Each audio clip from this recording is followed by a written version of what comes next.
Welcome back to the Mountain Morning Show. As you saw when we were showing you the Telluride avalanche, that one, a controlled avalanche, it is important to talk about because we certainly are seeing some danger again in this time of the season. It never really escapes us entirely, which is why Craig Gordon's here with Utah Avalanche Center to talk about it. Welcome hey, to the show, good sir. morning. How are you, my friend? As always. Yeah. What did you think of that one? That was pretty big. Oh my gosh, man, just remarkable, isn't it? Yeah. I mean, the whole town of Telluride comes out to watch avalanche control work. How cool is that? Well, that was a big one, so there's a good reason to do it. Yeah, indeed. We've had quite a little bit, but here's the thing. I'm so excited to talk to you about. So far this season, we haven't lost anybody. No, good. And that's super imperative. You know, of course, there have been a number of close calls. So starting from right after Christmas, White Pine in Little Cottonwood Canyon, recent close call 2.5 weeks ago was just out here in Smith Morehouse in the western Uinta Mountains.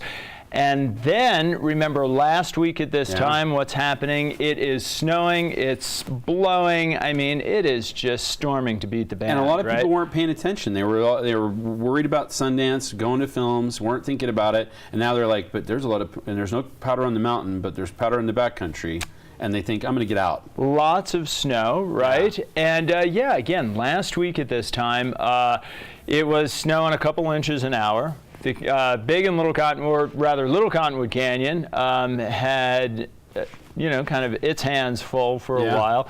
And like you say, over here, a lot going on, a lot of moving parts, a lot of moving pieces. But now the sun is out and the sun is making us feel good. The snowpack, however, is going through a little bit of a transition. Earlier in the week, it was kind of like a teenager, right? And you never really know what you're gonna get, man. Unpredictable. So, here's some footage from a recently triggered avalanche in your own backyard. This is Sound of Music, and this is out of the resort boundaries just near outside, Canyons. though, right? Near Canyons Village. Yeah. So you get to see how deep, how wide, and of course crashing through trees, human triggered avalanche, very experienced backcountry skier who triggered this. Yeah, and there were several of them together, as I understand it. Yeah, so a number of different events, and they've really been right in your own backyard here in Summit County. This was 300 feet wide, if I understand it right. Yeah, by about 3 feet deep. 3 to 4 feet deep. Yeah, so a colleague of mine here just sort of investigating this, looking at the snow. There's light, fluffy snow up top. It gets progressively denser, and that's always a good setup. The problem is, right where he has his hands there is a weak layer of what we call surface hoard. And what that is that's the equivalent of dew that kind of would form on our lawns in the summer. What happens is it's sort of like having dominoes sticking straight up, on the snow surface. We put a slab on top of that, and then all we need to do is collapse those dominoes. And man, we are staring down the barrel of a very scary avalanche. That top part of the slab that he's referring to, that's what would move. Exactly. On top of those dominoes. Yeah, exactly. Okay. So the situation right now is that last week there were about 7 human-triggered slides here in Summit County. These are all unintentionally triggered. And what's a little counterintuitive, we often think as we get higher in elevation, that's where the hazard is. But again, these crystals, these surface ore crystals that are sticking straight up like this, you put a dense cohesive slab on top. All we need to do is flip these guys down, and boom, we're off to the races.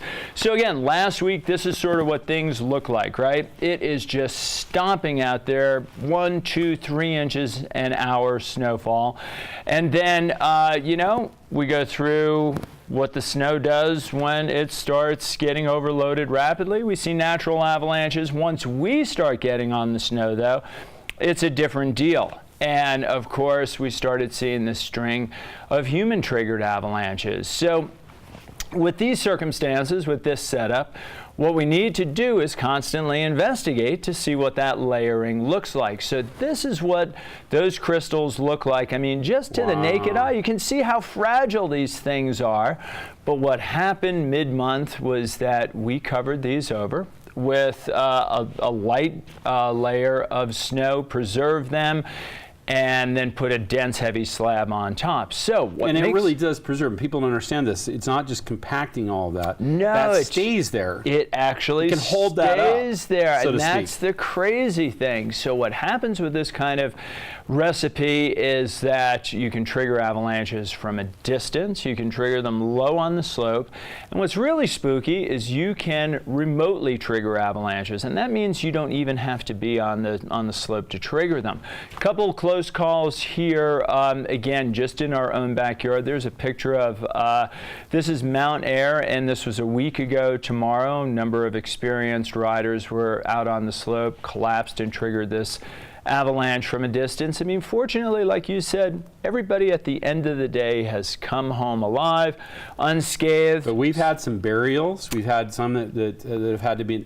We had one that was buried for 15 minutes, I heard. So nearly 3 weeks ago, out in Smith Morehouse, a number of experienced riders got caught in a really, really tricky slide situation. You know, right now, the way things look, you know, the snowpack has relaxed quite a bit. That's the good news, and it's definitely getting comfortable in its own skin. However, there are still some zones, mid and low elevations, that were protected by the wind, you know, mid-month storms that we saw. There's a slab on top of that, and basically what you have to do if you're wanting to get out in the backcountry and ride safely, dig down, see where that layer is. You don't have to be a scientist. You can really see it just with the naked eye. And if you see that strong snow on top of that weak layer of snow, then those are the types of slopes you want to avoid. Basically what they do, they face the north half of the compass, and you know, there's plenty of great riding out there. You just sort of have to sleuth it a little bit and figure out what that pattern is.